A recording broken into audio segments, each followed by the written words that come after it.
Ready.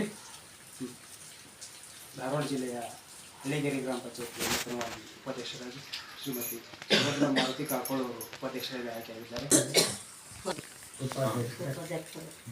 ಮೊದಲು ಸದಸ್ಯರು ಇದ್ದರು, ಈಗ ಉಪಾಧ್ಯಕ್ಷರಾಗಿ ಒಂದು ತಿಂಗಳು ಆಗ್ತದೆ ಅಷ್ಟೇ. ಈ ಜಲಜೀವ ಮಿಷನ್ ಕೊಟ್ಟಾರಿ, ಮತ್ತು ಈ ರೋಡ್ ಮಾಡ್ಯಾರ, ಒಂದಿಷ್ಟು ಸಿ ರೋಡ್ ಮಾಡ್ಯಾರ. ಈಗ ಜನದ್ದು ಎಲ್ಲರೂ ಕೇಳ್ತಾ ಇರ್ತಾರೆ, ಮತ್ತು ಈಗ ಅದು ಮಾಡಿಲ್ಲ ಇದು ಮಾಡಿಲ್ಲ ಅಂತಿರ್ತಾರೆ. ಮತ್ತು ಮಾಡಬೇಕ್ರಿ, ಆದ್ರೆ ಇನ್ನೂ ಏನು ಅವ್ರಿಗೆ ಬಂದಿಲ್ಲ ರೀ ಎಲ್ಲಿಂತ್ರ ಭಾಳ ಏನು.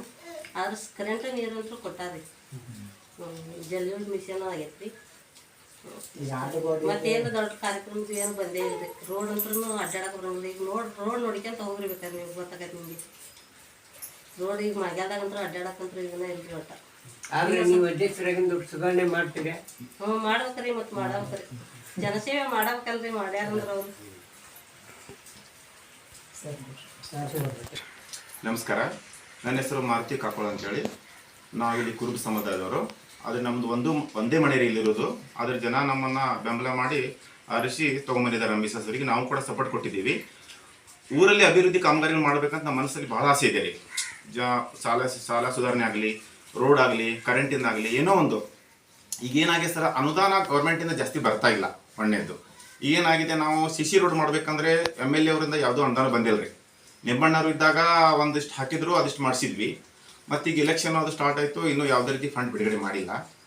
ಆಮೇಲೆ ಜಲಜೀವನ ಮಿಷನ್ ಒಂದಿಂದ ನೀರಿಂದ ಅನುಕೂಲ ಭಾಳ ಆಗೈತೆ ರೀ. ಮಾವಿನಕೊಪ್ಪಕ್ಕೆ ಎಲ್ಲರಿಗೂ ಮನೆ ಮುಂದೆ ನಳ ಬರೋಂಗಾಗಿದೆ. ಈಗ ಅದು ಫಿಲ್ಟರ್ ಆಗ್ತಾ ಇಲ್ಲ, ಅದೊಂದು ಪ್ರಾಬ್ಲಮ್. ಅಂದರೆ ಡೈರೆಕ್ಟ್ ಬೋರಿಂದ ಅಲ್ಲಿ ಬೀಳ್ತದೆ, ಆಮೇಲೆ ಅವ್ನು ವಾಟರ್ ಮ್ಯಾನ್ ನೀರು ಬಿಡ್ತಾನೆ, ಅಲ್ಲಿಂದ ನೀರು ಸಪ್ಲೈ ಆಗ್ತಾ ಇದೆ, ಫಿಲ್ಟರ್ ಆಗ್ತಾ ಇಲ್ಲ. ಅದೊಂದು ಫಿಲ್ಟರ್ ಆಗೋದೊಂದು ಕಾರ್ಯ ಆಗಬೇಕಾಗೈತಿ. ಕುಡಿಯೋ ಶುದ್ಧ ನೀರು ಬೇಕಾಗೈತಿ. ಮತ್ತು ಈಗ ಮುಂದೆ ನಾವು ಈ ಸಿ ರೋಡ್ ಒಂದು ಹಾಕಬೇಕಂತ NRG ಒಳಗೆ ಹಾಕಿದ್ದಾರೆ.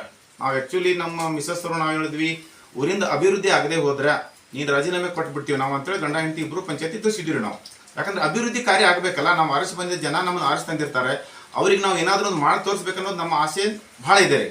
ಆದರೆ ಈಗ ಜನ ಸ್ಕೂಲ್ ಮಕ್ಕಳು ಹೋಗ್ತಾ ಇರ್ತಾರೆ, ಜಾರಿ ಬೀಳೋದು. ಈಗ ಸದ್ಯ ನೀವು ಕಾರ್ ತೊಗೊಂಡ್ಬಂದಿರಿ, ನೀವು ನೋಡಿದಿರಿ ರೋಡ್ ಹೆಂಗಿದೆ ನಮ್ಮ ಪರಿಸ್ಥಿತಿ ಅಂತೇಳಿ. ನಾವು ಅವ್ರು NRG ಒಳಗೆ ನಾವು ರಾಜೀನಾಮೆ ಕೊಡ್ತೀವಿ ಅನ್ನೋ ಮಟ್ಟ ಅಂದರೆ ಏನಾಯಿತು, NRG ಒಳಗೆ ಹಾಕಿದ್ರು. ಅದನ್ನು NRG ಒಳಗೆ ಹಾಕಿ ಅದನ್ನು 8 ಲಕ್ಷ ರೂಪಾಯಿ ಮಾಡಿದ್ದಾರೆ. ಅದನ್ನೀಗ ಲೇಬರ್ ಮೇಲೆ ಒಂದು 2 ಲಕ್ಷ ರೂಪಾಯಿ ತೆಗೆದು ಅದನ್ನು ಬಿಡುಗಡೆ ಮಾಡಬೇಕಂತ ಹೇಳ್ತಾ ಇದ್ದಾರೆ. ಅದನ್ನು ನಾವು ಮೀಟಿಂಗ್ ಇಟ್ಕೊಂಡು NRG ಆದರೂ ಒಂದು ಸ್ವಲ್ಪ ರೋಡ್ ಎಷ್ಟಾಗ್ತದೆ ಅಷ್ಟು ಮಾಡ್ಬೇಕು ಅನ್ನೋದು ನಮ್ಮ ಆಸೆ ಇದೆ. ಆಶ್ರಯ ಮನೆ ನಾವು ಆರಿಸಿ, ನಮ್ಮ ಮಿಸಸ್ ಅವರು ಆರಿಸಿ ಬಂದಾಗಿಂದ 2 ಮನೆ ಬಂದಿದೆ. 2 ಬಂದಿದ್ರೆ ಆಶ್ರಯ ಮನೆಗಳು ಯಾವುದೇ ರೀತಿ ಬಂದಿಲ್ಲ.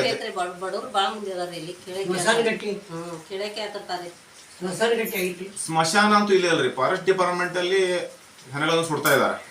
ಅದು ಕೂಡ ಸ್ಮಶಾನದ ಯಾವುದೇ ಅಭಿವೃದ್ಧಿ ಆಗಿಲ್ರಿ. ಅಭಿವೃದ್ಧಿ ಮಾಡಿ, ಯಾಕಂದ್ರೆ ಸ್ಮಶಾನ ಗಟ್ಟಿ ತೀರ್ಕೊಂಡ್ರೆ ಏನು ಅಲ್ಲ ಬರ ಸರ್. ಈಗ ಏನಾಗಿದೆ, ಸ್ಮಶಾನ ನಾವು ಗೌರ್ಮೆಂಟ್ ತಿಳಿಸಿದ್ರಿ, ಸ್ಮಶಾನ ಇಲ್ಲಂದ್ರೆ ಸರ್ವೇನು ಮಾಡ್ಕೊಂಡು ಹೋಗಿದ್ದಾರೆ 1 ಎಕರೆ ಅಷ್ಟು. ಅದನ್ನ ಜಂಗಲ್ ಕಟಾವ್ ಮಾಡಿಸ್ಬೇಕ್ರಿ. ಕಟಾವ್ ಮಾಡಿಸಿ ಸ್ಮಶಾನ ಒಂದು ಹೆಣ ಸುಡ್ಲಿಕ್ಕೆ ಒಂದು ಮನೆ ತರ ಮಾಡ್ಕೊಂಡು ಕೊಡ್ಬೇಕಂತ ಅಭಿವೃದ್ಧಿ ಹೇಳಿದೇವ್ರಿ. ಅದನ್ನು ಯಾರು ಬಗೆಹರಿಸಿಲ್ಲ ರೀ ಯಾರು ಅದನ್ನ. ಮತ್ತು ಇದು ನಮ್ದು ಧಾರವಾಡ ಜಿಲ್ಲೆ ಕೊನೆಯ ಹಳ್ಳಿ ಆಗೋದ್ರಿಂದ ಯಾರು ಅಷ್ಟೊಂದು ನಿರ್ಲಕ್ಷ್ಯ ತೋರಿಸ್ತಾ ಇದ್ದಾರೆ. ಮಾಡಿದ್ರೆ ಅದು ಬಿಟ್ರೆ ಬಿಡು, ಕೊನೆ ಹಳ್ಳಿ ರೀ ನಮ್ದು ಧಾರವಾಡ ಜಿಲ್ಲಾ. ಮತ್ತು ನಮ್ಮ ಊರಲ್ಲಿ ಏನಾಗಿ ಪ್ರಸಿದ್ಧ ಆಂಜನೇಯ ದೇವಸ್ಥಾನ ಇದೆ ರೀ. ಪ್ರತಿ ವರ್ಷ ಜಾತ್ರೆ ಆಗ್ತದೆ ರೀ. ಸುಮಾರು 1000 ಲಕ್ಷಗಳಲ್ಲಿ ಜನ ಸೇರ್ತಾರೆ. ಸುತ್ತಮುತ್ತ ಹಳ್ಳಿ ಜನ ಬರ್ತಾರೆ. ಪ್ರಸಿದ್ಧ ಒಂದು ಮಾರುತಿ ದೇವಸ್ಥಾನ. ಆ ದೇವಸ್ಥಾನ ಇರೋದ್ರಿಂದ ಒಂದು ಮಾವಿನಕೊಪ್ಪ ಅನ್ನೋದು ಹೆಸರು ಎಲ್ಲ ಕಡೆ ಐತ್ರಿ. ನಿಜ ಹೇಳ್ಬೇಕಂದ್ರೆ ಆಂಜನೇಯ ದೇವಸ್ಥಾನ ಇರೋದ್ರಿಂದ ಸ್ವಲ್ಪ ಅಭಿವೃದ್ಧಿ ಕಾರ್ಯ ಆಗ್ಬೇಕ್ರಿ ನಮಗೆ ಬರ್ತೀವಿ ಕೆಲಸಗಳು. ಎಷ್ಟು ಹಳ್ಳಿ ಬರ್ತದೆ ಸರ್? ಪಂಚಾಯತಿ ರೀ 9 ಹಳ್ಳಿ ರೀ. ಈಗ ಇದು ಅಂಬ್ಲಿಕೊಪ್ಪ, ಹುಲ್ತಿಕೋಟಿ, TR ನಗರ, ದುಪ್ಪರ್ತಿವಾಡ, ಆಮೇಲೆ ರಾಮಚಂದ್ರ ನಗರ, ಮಾವಿನಕೊಪ್ಪ, ಗೌಳಿವಾಡ ಒಂದು ಬರ್ತದೆ ರೀ, ಅದೊಂದು ಬರ್ತದೆ.